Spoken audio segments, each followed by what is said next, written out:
প্রমেথিউস নামটা শুনলে অনেকের মাথায় আসে এক ধরনের জটিল সায়েন্স ফিকশন সিনেমা। বুঝতে একটু সময় লাগে, তাই না? আজকে এই ভিডিওতে আমরা খুব সহজভাবে ব্যাখ্যা করব প্রমেথিউস সিনেমার আসলে কি নিয়ে এবং এর পিছনের গল্পটা কি, আর কেন এটা এলিয়ান সিরিজের এক গুরুত্বপূর্ণ পার্ট। তো চলো শুরু করা যাক। শুরু করার আগে হেই বন্ধুরা, আমি রবিন আর আপনারা দেখছেন সিনে রেকর্ড বাংলা। ছবিটি শুরু হওয়ার সাথে সাথে দেখা যায় যে পৃথিবীতে কোনো পশু পাখি জীবজন্তু কিছুই নেই। এখন তারা দেখায় যে একটি ভিনগ্রহী জাহাজ আসে এবং পৃথিবীতে ইতিমধ্যে একটি ভিনগ্রহী আছে যে সমুদ্রের তীরে একটি জলপ্রপাতের কাছে আসে এবং সেখানে কিছু তরল পান করে। যখন সে তরল পান করে তখন তার শরীর গলে যায় এবং সে জলপ্রপাতের সাথে ভেসে যায়। আর পানির সাথে প্রবাহিত হওয়ার পর এটি দেখায় যে পৃথিবীতে জীবন তার ডিএনএ থেকেই শুরু হয়েছিল। এই দৃশ্যের পর দেখানো হয়েছে যে 35,000 বছর কেটে গেছে এবং 35,000 বছর পর মানুষ অনেক উন্নত হয়েছে এবং কিছু বিজ্ঞানী গুহায় কিছু খুঁজছেন। তারপর সে একটি ছবি দেখে। ওই ছবিতে একজন লোক তারার দিকে ইশারা করছে, আর ওই ছবিগুলো দেখার পর তারা খুব উত্তেজিত হয়ে পড়ে, কারণ তারা অনেক দেশে এরকম ছবি খুঁজে পেয়েছিল।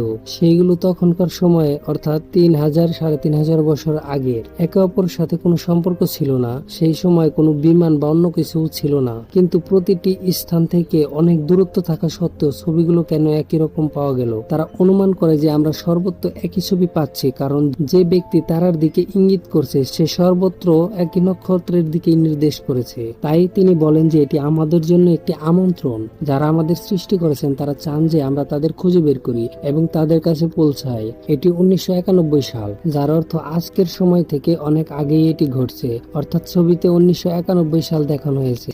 এরপর তারা 17 জনের একটি দল গঠন করে এবং একসাথে তারা একই নক্ষত্রপুঞ্জের দিকে একটি মহাকাশযান যায়। এখন সেই 17 জনই মহাকাশযানে ঘুমের ঘরে আছে এবং তারা 28 মাস ধরে ঘুমের ঘরে থাকেন। কিন্তু এখানে একজন মানুষ বেঁচে আছে। আসলে এটি কোনো মানুষ নয়, এটি একটি রোবট এবং তার নাম ডেভিড। সে সেই গ্রহে পৌঁছেছে যেখানে তাদের যেতে হচ্ছিল। এরপর তারা ঘুমের ঘর থেকে একে একে সবাইকে জাগিয়ে তোলে। সবাই উঠে পড়ে। এখন তারা ধীরে ধীরে তাদের মহাকাশযানটিকে সেই গ্রহের দিকে নিয়ে যায়, কিন্তু সেখানে তারা জীবনের কোনো লক্ষ্য দেখতে পায় না। কিন্তু যখন তারা মহাকাশযানটি দুটি বিশাল পাথরের মাঝখানে নিয়ে যায় তখন তারা একটি কাঠামো দেখতে পায়। একজন বিজ্ঞানী বলছেন যে প্রকৃতি কখনো সরল রেখায় কিছু তৈরি করে না, কারণ এটি একটি সরল রেখায় নির্মিত একটি কাঠামো। তারা বলে যে তোমার সেখানে মহাকাশযানটি অবতরণ করা উচিত, আমরা অবশ্যই সেখানে কিছু খুঁজে পাবো। এবং তারা ধীরে ধীরে তাদের মহাকাশযানটি কাঠামোর দিকে নিয়ে যায় এবং তাদের মহাকাশযানটি সেখানে অবতরণ করে। তখন সবাই হতবাক হয় ও খুশিও হয়, কারণ এটি কোনো প্রাকৃতিক কাঠামো নয়। এরপর তাদের একজন বলে যে আমাদের এখানে যাওয়া উচিত। তারপর মহাকাশযানের পাইলট বলে যে রাত হতে মাত্র 6 ঘন্টা বাকি আছে, তাই আমাদের আগামীকাল রওনা দেওয়া উচিত। কিন্তু একজন বিজ্ঞানী বলেন যে না, আমাকে এখনই যেতে হবে, আমি দেখতে চাই ওখানে কি আছে। এরপর সবাই তাদের স্পেস স্যুট পরে সেই জায়গায় যাওয়ার জন্য প্রস্তুত হয়। তবে এখানকার পরিবেশ, এখানকার বায়ুমণ্ডল হুবহু পৃথিবীর মতো, কিন্তু এই বায়ুমণ্ডলে 3% বেশি কার্বন ডাই অক্সাইড থাকে। তাই তারা নিঃশ্বাস নেওয়ার সাথে সাথে মারা যাবে এবং সবাই শ্বাস নেওয়ার জন্য হেলমেট ব্যবহার করে। যখন সবাই হেলমেট পরে তখন ডেভিড সেও হেলমেট পরতে শুরু করে। তো চার্লি তাকে বলে তুমি হেলমেট পরছো কেন, তুমি তো রোবট। তাই ডেভিড তাকে বলে যে আমি হেলমেট পরছি এই কারণে, কারণ আমাকে যেন দেখতে মানুষের মতো লাগে। চার্লি সবসময় ডেভিডের সাথে ব্যঙ্গাত্মক সুরে কথা বলে এবং ডেভিড এমনই একজন রোবট যে আপনি পুরো সিনেমা জুড়ে তাকে রোবট হিসাবেই চিনতে পারবেন না, কিন্তু সর্বোপরি সে একজন রোবট। এখন তারা সবাই সেই কাঠামোর ভেতরে যায় এবং ভেতরে যাওয়ার পর তারা তাদের স্ক্যানার ছেড়ে দেয় যাতে তারা গুহার পুরো এরিয়া স্ক্যান করতে পারে এবং একটি মানচিত্র তৈরি করতে পারে। আর ওই স্ক্যানার গুলো তাদের মহাকাশযানের একজন আছে যে সম্পূর্ণরূপে স্ক্যান করে সেখানে দেখা। এখন তারা এমন এক জায়গায় পৌঁছায় যেখানে উপর থেকে জলের ফোঁটা পড়ছে। একজন মহিলা বলছেন সূর্যের তাপের কারণে এই জল আর্দ্রতা আকারে সেখানে পড়ছে। তারপর চার্লিটার মনিটরের দিকে তাকিয়ে বলে যে এখানকার পরিবেশ সম্পূর্ণ নিরাপদ, সম্পূর্ণ পৃথিবীর মতো, এবং আমরা এখানে শ্বাস নিতে পারি। এবার চার্লি তার হেলমেট খুলতে শুরু করে। চার্লির বান্ধবী মিশো তাকে হেলমেট খুলতে না বলে, কিন্তু সে হেলমেট খুলে ফেলে এবং হেলমেট খোলার পর তার কিছুই হয় না, কারণ সেখানকার পরিবেশ সম্পূর্ণ নিরাপদ। তারপর একে একে সবাই তাদের হেলমেট খুলতে বলল। এরপরে যখন সবাই এগিয়ে যায়, ডেভিড দেয়ালে কিছু চিহ্ন দেখতে পায়। সেই চিহ্নগুলোতে আঠার মতো একটি আঠালো পদার্থ রয়েছে। এখন ডেভিড সেই চিহ্ন অনুসারে তার আঙ্গুল দিয়ে রেখা আঁকে। তারপর যা ঘটে তা হলো তারপর বড় বড় ব্যক্তিরা সেখানে আসে এবং তাদের মধ্য দিয়ে এগিয়ে যায়। এটা দেখে সবাই হতবাক, সবাই ভয় পেয়ে যায় এবং তারা সেই ছায়ার পিছনে সরতে শুরু করে। তারপর যা ঘটে তা হলো সমস্ত মূর্তি চলে যায়। দৌড়াতে দৌড়াতে একজন মূর্তি পড়ে যায়। দরজা পার হওয়ার আগেই তার উপর একটি দরজা আসে এবং সে সেখানে মারা যায়। এরপর অন্ধকার হয়ে যায়। এরপর তারা টর্চ জ্বালিয়ে দেখে সেখানে আসলেই একটি মৃতদেহ পড়ে আছে, যা অনেক বড়। এখন তুমি বুঝতে পারছো যে এই ছায়াটি কি ছিল? আমাদের পৃথিবীতে যেমন সিসিটিভি ক্যামেরা আছে, তেমনি তাদের পৃথিবীতেও এমন একটি প্রযুক্তি আছে যার মাধ্যমে জিনিসপত্র রেকর্ড করে, এবং এটির হাজার হাজার বছর আগের ঘটনা। এখন সেই মৃতদেহের দেহ তাদের দিকে, কিন্তু মাথাটি দরজার ওই দিকে। কিন্তু দরজা খুলবে কিভাবে? তারপর ডেভিড তার আঙ্গুল দিয়ে দেওয়ালে কিছু রেখা আঁকে এবং যা দরজা খোলার জন্য একটি কোড, আর দরজা খুলে যায়। আর তার মাথাটা আসলে দরজার ওপাশে। তারপর যখন সে এগিয়ে গিয়ে দেখে সেখানে একটি খুব বড় ছবি এবং কিছু পাত্রের মতো জিনিসপত্র রাখা আছে। এখন তার সেখানে যাওয়ার ফলে সেখানকার পরিবেশ কিছু পরিবর্তন আসে এবং উপরে যে ছবি খুব বড় তা গলতে শুরু করে। তারপর মিশন সবাইকে বলে, আমাদের কারণে পরিবেশে কিছু পরিবর্তন এসেছে, চলো তাড়াতাড়ি ফিরে যায়। এখন ডেভিড, সে একজন রোবট, সে দেখতে পায় যে একটি পাত্র থেকে কিছু কালো তরল বের হচ্ছে। আর যখন সে তরল পরীক্ষা করে তখন সে বলে এখানে জীবনের লক্ষণ আছে। তার মানে বৃঙ্গহীরা এখানে নতুন প্রজাতি তৈরি করছিল। তারা যেমন মানব সৃষ্টি করেছে ঠিক তেমনি তারা এখানে নতুন প্রজাতি তৈরি করার চেষ্টা করছিল। এখন যখন এইসব চলছে তখন তার মহাকাশযান থেকে একটি ফোন আসে, যেখানে বলা হয় তাড়াতাড়ি ফিরে এসো, কারণ খুব বড় ঝড় আসতে চলেছে। 15 মিনিটের মধ্যে আমরা মহাকাশযানের দরজা বন্ধ করে দেব। ডক্টর শ দ্রুত বৃঙ্গহীর মাথাটি একটি ব্যাগে ভরে চলে যাওয়ার প্রস্তুতি নেয়। আর ডেভিড, সে সেখানে দাঁড়িয়ে সেই পাত্রগুলো থেকে তরল বের হতে দেখছে। সে একটি পাত্র ও কলসি জাতীয় জিনিস তার সাথে নিয়ে যায় এবং কাউকে কিছু বলে না। এবং প্রশ্ন হলো, ডেভিড কেন এটা করে? তুমি এটা পরে জানতে পারবে। আর এখন তারা পিরামিড থেকে মহাকাশযানে যায়। তখন সেখানে সত্যি অসাধারণ এক দৃশ্য দেখানো হয়, কারণ সেখানে একটি বড় ঝড় আসে। আর ঠিক তখনই তারা মহাকাশযানে উঠতে চলেছে।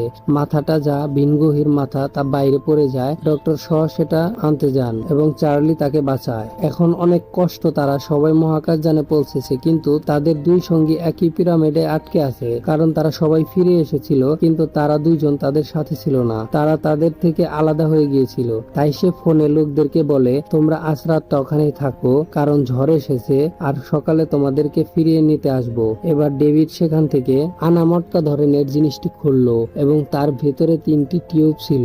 যখন সে ওই টিউবগুলো খুলে ফেলে তখন সে দেখতে পায় সেই জিনিসগুলোতে ডিএনএ আছে। ডেভিড চার্লিকে মোটেও পছন্দ করে না। সে তার পানীয়তে ডিএনএ মিশিয়ে তাকে পান করায়। এখন একটা কথা হলো, ডেভিড জানতে চেয়েছিল যে এই ভাইরাস মানুষের উপর কি প্রভাব ফেলবে, তাই এই সমস্ত কারণে ডেভিড চার্লিকে এই পানীয় দেয়। অন্যদিকে ডাক্তার শ, যিনি ওই বৃঙ্গহীর মাথা এনেছিল, এখন এটি নিয়ে গবেষণা শুরু করেন। সে এতে একটি ইনজেকশন দেয় এবং এর কোষগুলিতে বৈদ্যুতিক প্রবাহ দেয়, তাই সে মাথাটা জীবন্ত হয়ে ওঠে। কিন্তু তারা এটি নিয়ন্ত্রণ করতে পারে না এবং স্রোত বাড়তে থাকে এবং মাথাটা ফেটে যায়। পর তারা বৃঙ্গহীর ডিএনএ পরীক্ষা করে, তাই সে অবাক হয়ে যায়, কারণ তার ডিএনএ এবং মানুষের ডিএনএ হুবহু একই রকম। তাই শ বলেন, আমরা তাদেরই একজন, এর মানে আমরা তাদের বংশধর। এবং সেই রাতেই চার্লি এবং ডক্টর শ যৌন মিলন করেন এবং খুব ভোরে তাদের ফোন আসে, আমরা দ্রুত পিরামিডে ফিরে যাচ্ছি, কারণ আমাদের লোকেদের আনতে হবে, সেখান থেকে কোনো খবর আসছে না। এখন রাতে যা ঘটে তা হলো, পিরামিডের ভিতরে থাকা দুইজন সেখানে সাপের মতো কিছু দেখতে পায়। যে তরল পদার্থ সেখান থেকে বেরিয়ে আসছিল তা থেকে একটি জীবন্ত প্রাণীর জন্ম হয় এবং তারা মনে করেন যে এটি একটি সাধারণ সাপ এবং সে তাদের দুজনকে হত্যা করে। সকালে যখন পুরো দল সেখানে পৌঁছায় তখন তাদের মৃতদেহ দেখতে পায়। একদিন আগে সেই গুহায়, সেই পিরামিডে যে স্ক্যানার গুলো তারা রেখে এসেছিল সেইগুলি এক জায়গায় থামে, কারণ সেখানে দরজা আছে। এখন ডেভিড একা সেখানে যায় এবং সেই দরজাটি খুলে দেয়। তখন সে দেখতে পায় একেবারেই ভিন্ন ধরনের একটি কক্ষ। সেখানে কিছু ঘুমানোর ঘরও আছে এবং সেখানে চেয়ারও আছে। এখন ডেভিড দেখতে পায় যে সেখানে কিছু বোতল আছে। যখন সে ওই বোতলগুলো টিপে সে দেখতে পায় যে আবার একই ছবি চলতে শুরু করে। ঠিক যেমন এক্সট্রা টাইপের ছবি আগের দিন শুরু হয়েছিল, তেমনি সে ভিডিও রেকর্ড করতে শুরু করে এবং তাতে কিছু এলিয়ানকে আসতে দেখে। একজন এলিয়ান চেয়ারে বসে আছে, সে কিছু বোতাম টিপে এবং তার ওপরে সমগ্র বিশ্বের একটি মানচিত্র দৃশ্যমান হয়। সেই দৃশ্যটি এই ছবির সেরা দৃশ্যগুলির মধ্যে একটি। এরপর যখন সে সমগ্র মহাবিশ্বের মানচিত্র পায় তখন সে দেখতে পায় যে বৃঙ্গহীরা এই গ্রহ থেকে পৃথিবীতে যাচ্ছিল এবং তারপরে একটি বৃঙ্গহী অন্য ভিনগ্রহীর সাথে কথা বলছে। এইসব ঘটার পর আলো নিভে যায় এবং সে একটা ঘুমন্ত কক্ষে যায় এবং দেখতে পায় যে সেই কক্ষের ভিতরে এখন একজন ভিনগ্রহী আছে যে ঘুমাচ্ছে এবং জীবিত। এখন সবাই পিরামিডের ভিতরে। চার্লি হঠাৎ অসুস্থ বোধ করতে শুরু করে। আর কেন এটা ঘটছে? কারণ আগের দিন রাতে ডেভিড তার পানীয়তে যে ডিএনএ মিশিয়েছিল তার প্রতিক্রিয়া এবং প্রভাব এখন দেখা দিতে শুরু করেছে। ডক্টর শ তখন চার্লির চোখ দেখেন। তখন তিনি সবাইকে বলেন তাড়াতাড়ি করো, কারণ চার্লির অবস্থা অনেক খারাপ হতে শুরু করেছে। সে তার মহাকাশযানের লোকদের কাছে একটি ওয়্যারলেস কল করে এবং তাদের বলে পিছনের দরজা খুলো, আমরা আসছি। এখন মহাকাশযানের প্রধান বলেন আমি কোনো ভাইরাসে আক্রান্ত ব্যক্তিকে আমার মহাকাশযানে প্রবেশ করতে দেব না, কারণ সবার জীবন ঝুঁকির মধ্যে রয়েছে। তখন সে দরজা খুলে। তারপর সে একটা ফায়ার ইঞ্জিন নিয়ে বেরিয়ে আসে এবং বলে সবাই সরে যাও, আমি ওকে মেরে ফেলবো। ডক্টর শ এবং অন্য সবাই তাকে নিরুৎসাহিত করার চেষ্টা করে, কিন্তু চার্লি নিজেই বলে আমাকে মেরে ফেলো। বেঁচে থাকা কঠিন হয়ে পড়েছে এবং কিছু ঘটনা ঘটে তার জন্য হুমকি হয়ে ওঠে এবং মহাকাশযানের ক্যাপ্টেন এটি পুড়িয়ে ফেলে। এই ধাক্কায় ডাক্তার শ অজ্ঞান হয়ে পড়েন। যখন তার জ্ঞান ফিরে আসে, ডেভিড তার কিছু চেক আপ করছে। চেক আপের পর ডেভিড তাকে বলে যে সে গর্ভবতী, তুমি মা হতে যাচ্ছ।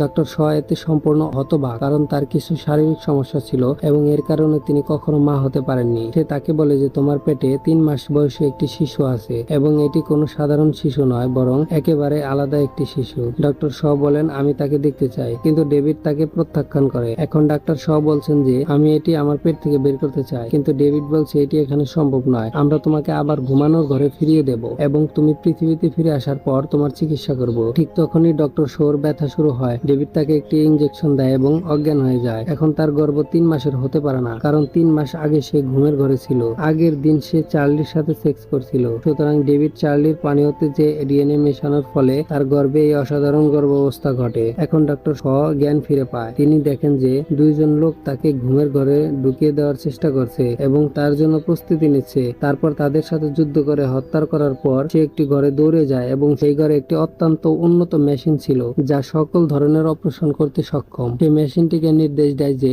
আমি সিজারি করতে চাই এবং সে মেশিনের ভেতরে শুয়ে পড়ে। তারপর সে ভেতরে শুয়ে থাকে। তাকে সিজারিয়ান অপারেশন শুরু করা হয়। সে প্রচন্ড ব্যথা অনুভব করে এবং তার পেট থেকে একটি কৃমি বেরিয়ে আসে। অনেক কষ্টে সে সেখান থেকে পালিয়ে যায় এবং তার জীবন বাঁচায় এবং দরজা বন্ধ করে দেয়। সেখান থেকে ডক্টর শ অন্য চেম্বারে যায়। সেখানে সে দেখতে পায় তার পুরো দল দাঁড়িয়ে আছে এবং সেখানে একজন বৃদ্ধও আছে।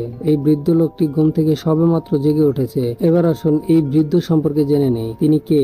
এই সেই ব্যক্তি যিনি এই পুরো প্রকল্পের অর্থ বিনিয়োগ করেছেন, এই পুরো প্রকল্পটি সম্পন্ন করেছেন এবং তিনি এই জাহাজের ক্যাপ্টেন মহিলার বাবাও। এখন কেন সে এটা করলো? এই পুরো প্রকল্পে কেন টাকা বিনিয়োগ করেছেন? যেহেতু তার বয়স 100 বছর এবং পৃথিবীতে ডক্টর শ এবং চার্লি আমাদের আশ্বস্ত করেছেন যে যদি আমরা আমাদের সৃষ্টিকর্তাদের খুঁজে পাই তাহলে তারা আমাদের রক্ষা করতে পারবে, আমাদের বয়স বাড়াতে পারবে এবং আমাদের তরুণও করতে পারবে। আর এই কারণেই তারা সেখানে আসে, এই পুরো প্রকল্পের অর্থ বিনিয়োগ করে। ডক্টর শ তাদের বলে যে তারা সবাই মারা গেছে, এটা এখন সম্ভব নয়। তারপর দাউদ বলেন তারা সবাই মারা যায়নি, একজন এখনো বেঁচে আছে, সে ঘুমের ঘরে আছে এবং আমরা তার সাথে দেখা করতে যাচ্ছি। এখন সবাই সেখানে যাওয়ার জন্য প্রস্তুতি নিচ্ছে। এরপর ডক্টর শ ও তাদের পুরো দল পিরামিডের ভিতরে যায়। অন্যদিকে পিরামিড স্ক্যান সম্পূর্ণ হয়। এটিকে কাছ থেকে দেখে তখন তারা সকলেই অবাক হয়ে যায়, কারণ এটি মহাকাশযান। অন্যদিকে এখন পুরো দলটি সেই ঘরে পৌঁছে গেছেন যেখানে এলিয়ান ঘুমাচ্ছে। ডেভিড বলে এই লোকেরা এখান থেকে কোথাও যাওয়ার প্রস্তুতি নিচ্ছিল, কিন্তু তারপর হয়তো কিছু ভুল হয়ে গেছে। ডক্টর শ জিজ্ঞেস করলো তুমি কোথায় যাওয়ার পরিকল্পনা করছিলে? এখন তারা ভিনগ্রহীকে জাগিয়ে তোলে এবং ডেভিডকে তার সাথে কথা বলতে বলে, কারণ ডেভিড অনেক ভাষা জানে। ডেভিড তাকে কিছু জিজ্ঞেস করে কিন্তু সে উত্তর দেয় না এবং ডেভিডের মাথা কেটে ফেলে এবং সবাইকে হত্যা করে। কিন্তু ডক্টর শ সেখান থেকে পালিয়ে যায়। এখন ভিনগ্রহী তার জাহাজ উত্তোলনের জন্য প্রস্তুতি নেয়। ইতিমধ্যে ডক্টর শ বাইরে পৌঁছে যায় এবং তিনি জাহাজের পাইলটকে বলেন যে এই জাহাজটি এখান থেকে উন্মোচন করছে, আপনাকে এটি থামাতে হবে। সে বলে যে আমাদের কিছু করতে হবে না, আমরা কেবল বাড়ি ফিরে যাচ্ছি। ডাক্তার শ বলছেন যে যদি আপনি এই মহাকাশযান বা মহাকাশযানটি থামাতে না পারেন তবে ফিরে যাওয়ার জন্য আর কোনো বাড়ি থাকবে না, কারণ এই জাহাজটি পৃথিবীর দিকে ধেয়ে আসে এটি ধ্বংস করার জন্য। এখন যখন সেই মহাকাশযানটি বাতাসে উড়ে তখনই তারা জাহাজ উড়িয়ে নিয়ে যায় এবং মহাকাশযানের সাথে সংঘর্ষ হয় এবং উভয় যানটি মাটিতে পড়ে যায়। সবাই এখন মৃত। ডাক্তার শ এখন কিছু প্রয়োজনীয় জিনিসপত্র নিতে জাহাজে ফিরে যাচ্ছেন। তারপর সে অনুভব করে যে সেখানে অন্য কেউ আছে এবং সেই জায়গার দিকে যায় যেখান থেকে শব্দ আসছে। যখন সে তার পেট থেকে কৃমিটি বেরিয়ে আসার জায়গায় পৌঁছায় তখন সে বাইরে দেখতে পায় যে একটি বিশাল প্রাণীতে পরিণত হয়েছে। তারপর ডেভিডের কণ্ঠস্বর ভেসে আসছে, সে বলে যে বিনগ্রহী তোমাকে মারতে আসছে, তোমাকে সেখান থেকে বেরিয়ে যেতে হবে। ডেভিড একটা রোবট, তাই আলাদা করার পরেও সে কথা বলতে পারে। এখন সে বিনগ্রহী তার কাছে পৌঁছায়। ডাক্তার শ একটি বোতাম টিপলে দৈত্যাকার প্রাণীটির অবস্থানের দরজা খুলে যায়। সে বিনগ্রহীকে ধরে ফেলে এবং তাকে হত্যা করে। ডাক্তার শ সেখানে থেকে পালিয়ে যায়। তারপর ডেভিডের কণ্ঠস্বর ভেসে আসে, সে বলে আমার তোমার সাহায্য দরকার। সে বলল আমি তোমাকে কেন সাহায্য করব? ডেভিড বলে যে আমার সাহায্য ছাড়া আমরা এখান থেকে বের হতে পারবো না। আরো অনেক মহাকাশ যান আছে আর আমি জানি কিভাবে সেগুলো চালাতে হয়। এবার ডাক্তার শ ডেভিডের কাছে যায় এবং তাকে বলে আমি পৃথিবীতে ফিরে যেতে চাই না, আমি সেখানে যেতে চাই যেখান থেকে এলিয়েনরা এসেছে। তুমি কি আমাকে সেখানে নিয়ে যেতে পারবে? ডেভিড বলে আমি তোমাকে সেখানে নিয়ে যেতে পারি, কিন্তু সেখানে গিয়ে তুমি কি অর্জন করতে চাও? ডক্টর শ বলেন তারা আমাদের তৈরি করেছে, তারপর তারা আমাদের হত্যা করতে চেয়েছিল। আমি জানতে চাই কেন তারা আমাদের হত্যা করতে চেয়েছিল। এরপর সে ডেভিডের দেহ ও মাথা তার সাথে করে নিয়ে অন্য একটি ভিনগ্রহী জাহাজে তাদের গ্রহের দিকে ছেড়ে যায়। এরপর দেখানো হয় যে নিচে মৃত ভিনগ্রহী প্রাণীটির পেট ফেটে যায় এবং তার ভিতর থেকে একটি প্রাণীর মতো জিনিস বেরিয়ে আসে। সে জোরে চিৎকার করে এবং সাথে সাথেই ছবিটি শেষ হয়। এই ছবিটির দ্বিতীয় অংশ তৈরি হয়েছে, তাই আমরা খুব শীঘ্রই দ্বিতীয় অংশটি নিয়ে আসব। তাই আমাদের চ্যানেলটি সাবস্ক্রাইব করে বেল আইকনটি টিপে রাখুন। যখনই আমরা সেকেন্ড পার্ট আপলোড করব তখনই আপনার কাছে পৌঁছে যাবে। তো ধন্যবাদ।